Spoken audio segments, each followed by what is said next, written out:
classic Dark Side of the Moon was recently voted Australia's favourite album.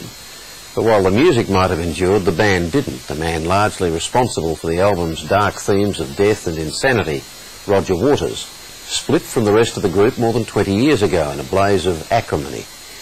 There's been some healing and even a one-off reunion, but even if Pink Floyd doesn't get back together, their songs are once again in concert halls as Roger Waters kicks off an Australian tour.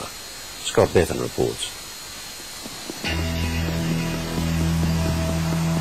I think Dark Side is a very interesting piece of work because successive generations seem to attach to it with equal enthusiasm. It may be a long way removed in time and space, but the Dark Side of the Moon continues to embrace stereos and hearts and ears right around the earth. And no one is more aware of that than the man who was central in bringing the album to life in 1973, Pink Floyd's bass player and main songwriter, Roger Waters. Obviously it's musically very accomplished and very sort of easy to listen to, but I think in terms of its politics and philosophy, it kind of gives people, when they're young, permission to think for themselves in a way, and also that it's okay to have bad feelings about things and to experience pain and this and that, you know, that we don't have to live in an anodyne world where nothing hurts. Roger Waters learnt very early that life could hurt. In 1944, when Waters was just 5 months old, his soldier father was killed in the Second World War. I don't think you ever really get over it. That sense of loss infused the songs Waters wrote for Pink Floyd, a band he formed with 3 schoolmates in 1965. Yes, gosh, it was a long time ago. We just played for fun when we were at college. After years of playing and recording, Pink Floyd journeyed in the studio to the dark side of the moon and into the stratosphere of fame and fortune.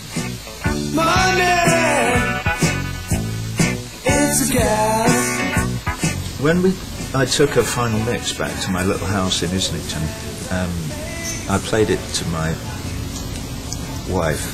Well, she was my wife then. And I remember she burst into tears, and I thought, that's a good sign. I already thought that it was a very, really, really good piece of work, and I was super confident that people were going to buy it and like it. After The Dark Side of the Moon, Pink Floyd created more enormous hits. Hey, teacher, leave them kids alone. In the mid-80s, Roger Waters and the other Pink Floyd members parted company. The band continued without him. All in all, you're just another brick in the wall. After 20 years of bitterness and even legal action, not even the most ardent fan dared dream of a Pink Floyd reunion. You're just two lost souls swimming in a fishbowl. Then again, rock is often about dreams. At 2005's Live 8 concert to highlight world poverty, Waters rejoined his former bandmates on stage and found a kind of peace with guitarist David Gilmour.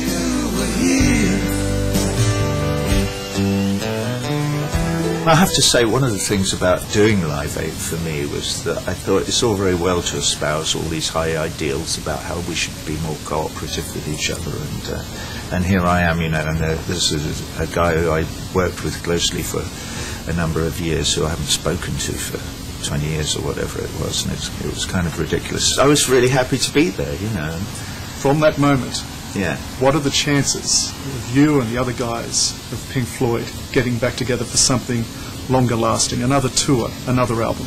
I think another album is a bit of a stretch. However, to play live again together, I'd do it in a heartbeat. So will it happen? Well, I think you'd have to ask Dave, because I think he's pretty reluctant.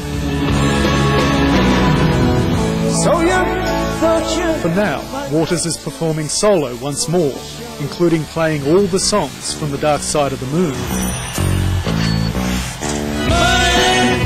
And spicing it with politics. Waters is vehemently against the Iraq War and believes the American and British leaders are stripping legal and human rights. They haven't whittled it away, they've taken the whole thing and thrown it out the door and said, we're not interested in this anymore. Life is too dangerous now for us to live by the rule of law. I know you have it here at the moment with this, what's his name, the kid who's in Guantanamo? David Hicks. David Hicks, right. For his Australian shows, the musician intends to daub his famous flying pig with the message, "Bring David Hicks home." Offstage, The Dark Side of the Moon continues to be a compelling soundtrack in the lives of millions. Well, it's the one you've been waiting for, Australia's favourite album. A recent program where ABC viewers and listeners voted for their favourite album indicated Pink Floyd had defied time and trends. Australia's favourite album is Pink Floyd's Dark Side of the Moon. And just as it did almost 35 years ago, the album remains a prism for separating opinions. This album has been like a friend to me. For me, it's a bloated, indulgent wank fest, and... This person sounds as if he disapproves of wanking, which is a very old-fashioned view, in my opinion. She was a woman, actually. Oh, it's there you are, you see.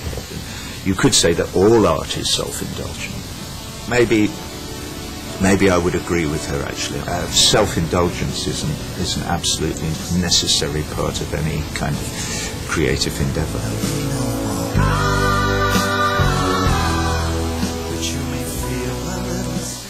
Scott Bevan with Roger Waters, and that's the program.